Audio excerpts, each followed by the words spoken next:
प्रिय भैया बहनों, आज हम सभी शारीरिक शिक्षा में देखेंगे शारीरिक शिक्षा क्या है और उसके महत्व के बारे में जानेंगे, उसके प्रमुख तथ्यों के बारे में जानेंगे और समझेंगे। जैसा कि नाम से ही विदित है कि शारीरिक शिक्षा शिक्षा का ही एक अभिन्न अंग है। शिक्षा का ही क्या है? अभिन्न अंग है, जो शारीरिक गतिविधियों को की शिक्षा देने का माध्यम बनाती है।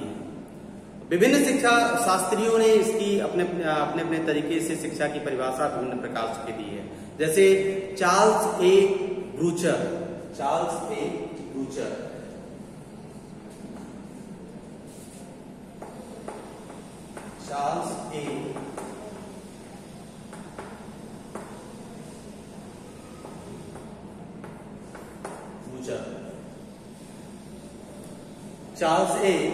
ब्रूचर ने शारीरिक शिक्षा को क्या कहा है?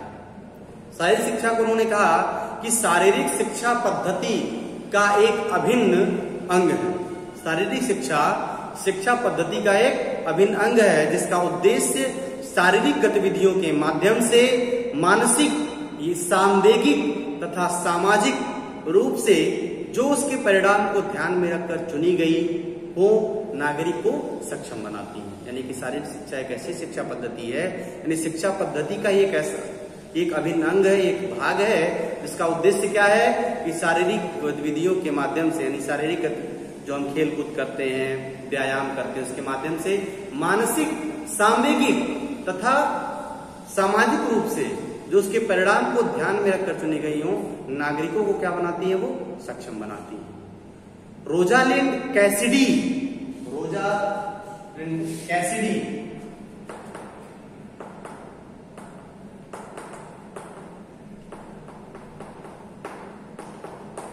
इन्होंने शारीरिक शिक्षा की परिभाषा क्या दिया है कि शारीरिक क्रियाओं पर केंद्रित अनुभवों द्वारा जो परिवर्तन मानव में आते हैं वे शारीरिक शिक्षा कहलाते हैं। अब आते हैं शारीरिक शिक्षा के महत्व के बारे में। शारीरिक शिक्षा का महत्व क्या है? शारीरिक शिक्षा के महत्व या ऊपर दी गई जो हमने आपको पढ़ाया कि शारीरिक शिक्षा की परिभाषाओं के जो प्रमुख तथ्य हैं वो कौन कौन से हो सकते हैं कि शारीरिक शिक्षा का अभिन्न अंग है। जैसे हमने आपको बताया कि शारीरिक शिक्षा के जो तथ्य हम निकल कर इससे सामने आए वो तथ्य क्या है? इस तथ्य से आप निकाल सकते हैं यह भी क्या है? शिक्षा का अभिन्न अंग है। एक तथ्य ये निकल कर क्या आया।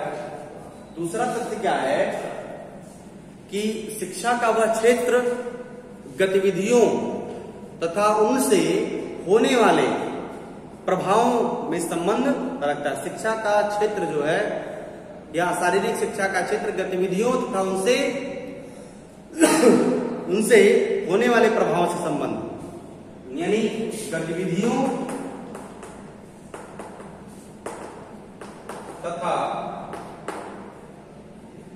उनके क्षेत्रों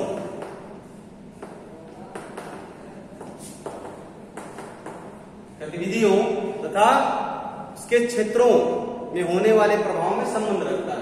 क्षेत्रों में होने वाले प्रभाव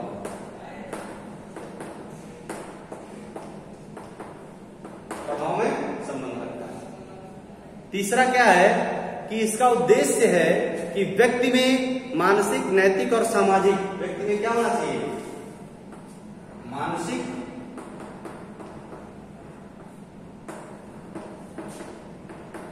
सामाजिक और नैतिक, इन तीनों गुणों का विकास के माध्यम से होना चाहिए। अब आते हैं इसके महत्व पे। जैसा कि हम इसकी चर्चा की, इसकी महत्व क्या है, इसकी महत्ता क्या है? तो शारीरिक शिक्षा छात्रों के सर्वांगीण विकास के लिए शारीरिक शिक्षा का महत्वपूर्ण स्थान रखता है। यानी महत्व क्या है? सर्वांगीण विकास के लिए, सर्वांगीण विकास के लिए बहुत ही महत्वपूर्ण है। और शारीरिक शिक्षा के अभाव में कोई व्यक्ति शिक्षा का मंतव्य अधूरा रह जाता है। यानी शारीरिक शिक्षा यदि नहीं है तो जो शिक्षा का उद्देश्य है या जो महत्व है या उसका जो मंतव्य है वह अधूरा रह जाता है। इसलिए कहा गया है कि जरूरी है कि खेल पढ़ने के लिए, और जैसे पानी पेड़ बढ़ने के लिए खेल से बढ़ते हैं बच्चे, इस तरह जैसे गाड़ी के पहिए तेल से। इस कविता के माध्यम से पूरे इसके महत्व को समझा जा सकता है। अब आते हैं इसके उद्देश्य या उसके लक्ष्य के विषय में चर्चा करते हैं। शारीरिक शिक्षा के लक्ष्य आप सभी जानते होंगे, तो अगर खेलते होंगे या शारीरिक करते होंगे तो उससे क्या क्या लाभ हो सकते हैं। तो सबसे पहली बात है कि यदि आप व्यायाम करते हैं तो उससे क्या होगा, स्वास्थ्य में सुधार। सबसे पहला जो इसका लक्ष्य की पूर्ति होगी, स्वास्थ्य में सुधार।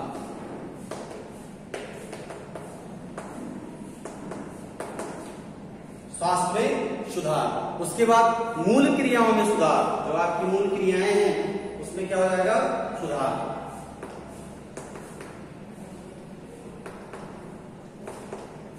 मूल क्रियाओं में सुधार होने लगेगा। अब मूल क्रियाओं में सुधार, उसके बाद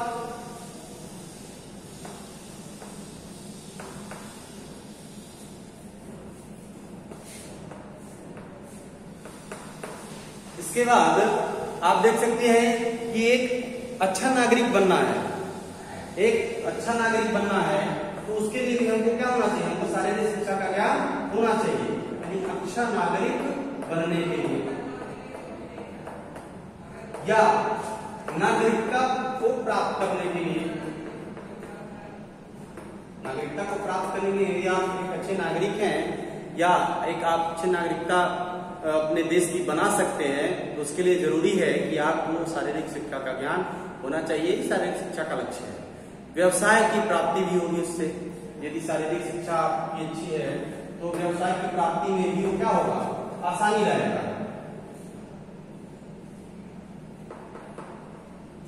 व्यवसाय प्राप्ति इससे संभव हो पाएगी। समय का उचित उपयोग भी आप कर सकते हैं। समय का उचित उपयोग भी कर सकते हैं आप। शारीरिक शिक्षा से समय का उचित उपयोग भी हो सकता है। इसके बाद आप देख सकते हैं कि चरित्र में उत्थान होता है। यानी चरित्र उत्थान भी इससे होता है। जो आदमी व्यक्ति का कैरेक्टर है उसमें भी उन्नयन होता है, उत्थान होता है। ये शारीरिक शिक्षा के लक्ष्य हैं। इसके उद्देश्य इसी प्रकार से हैं। तो उद्देश्य वह कार्य अथवा वह निशान है जिनकी ओर अग्रसर होकर के, जिनकी ओर जा करके हम लक्ष्य तक पहुंच पाते हैं। उद्देश्य जैसे आप कोई लक्ष्य निर्धारित किए कि आपको आईएएस बनना है, ये आपका क्या है, एक लक्ष्य है, आपको प्राप्त करना है। और उद्देश्य क्या है कि उद्देश्य वह कार्य जिसके द्वारा हमको कौन सा काम करेंगे कि हम आईएएस बन सकते हैं। तो अच्छी पढ़ाई लिखाई करेंगे, अच्छा मोटिवेशन मिलेगा, ये उद्देश्य है हमारे। इनको साथ लेकर चलेंगे तो हम अपने लक्ष्य की प्राप्ति कर लेंगे। यानी उद्देश्य वह कार्य या वह निशान है जो हमको लक्ष्य की ओर अग्रसर करता है। लक्ष्य तक सीधा पहुंचना कठिन होता है, इसलिए लक्ष्य तक पहुंचने के लिए उद्देश्य को निर्धारित करना आवश्यक होता है। यानी शारीरिक शिक्षा की लक्ष्य की प्राप्ति निम्नलिखित उद्देश्य हो सकती है, जो आपको मैं बता सकता हूं कि जैसे कि शारीरिक शिक्षा की प्राप्ति कब होगी, उसके लक्ष्य की प्राप्ति कब होगी कि जब आपका शारीरिक विकास होगा, मनोवैज्ञानिक विकास होगा, सामाजिक विकास होगा और नैतिक विकास होगा। यानी अपने पर नियंत्रण। नैतिक विकास का मतलब क्या हुआ कि अपने पर नियंत्रण रखना, खेल भावना को जागृत करना, उसके बाद नेतृत्व के गुणों का विस्तार करना, व्यक्तित्व का विकास करना।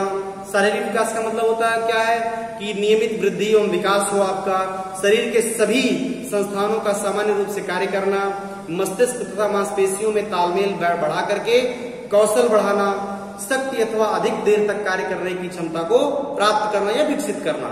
मनोवैज्ञानिक विकास क्या हो सकते हैं, जैसे उचित रुचियों तथा अभिरुचियों का विकास करना, संवेगों के माध्यम से चिंता तथा तनाव मुक्त होना और खेलों के माध्यम से चिंता से तनावमुक्त होने की प्रक्रिया को निर्धारित करना।